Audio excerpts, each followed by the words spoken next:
जिला कलेक्टर मेदक राहुल राज ने आज मेदक जिले के शंकरमपेट मंडल का दौरा करके प्राइमरी हेल्थ सेंटर और केजीबीवीज का अचानक मुआयना किया।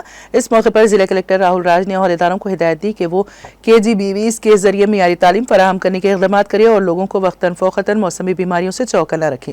इस दौरान जिला कलेक्टर ने शंकरमपेट मंडल के प्राइमरी हेल्थ सेंटर के अमले की हाजिरी रजिस्टर और ANC रजिस्टर की जांच की। डॉक्टर से EDD की तफसीलात और इस महीने में अब तक होने वाली डिलीवरी से मुतालिक वाकफियत हासिल की। जिला कलेक्टर ने मंडल में कस्तूरबा गांधी गर्ल्स विद्यालय का मुआयना किया। इस मौके पर स्टोर रूम, किचन और डाइनिंग हॉल का मुआयना किया और तलबा को दिए जाने वाले मेन्यू डिशेस का भी मुआयना किया। उन्हें साफ सुथरे खाने, जायके के साथ पेश करने की ख्वाहिश की। उन्होंने कस्तूरबा गांधी विद्यालय में बिजली, पीने के पानी और बाथरूम जैसी सहूलियत का ज़ाती तौर पर मुआयना किया और मुतालिका हुकाम को हिदायत दी है कि वो तलबा को बगैर किसी परेशानी के तमाम सहूलियत फराहम की जाएँ। इस मौके पर मुतालिका अफसरान और दीगर मौजूद थे।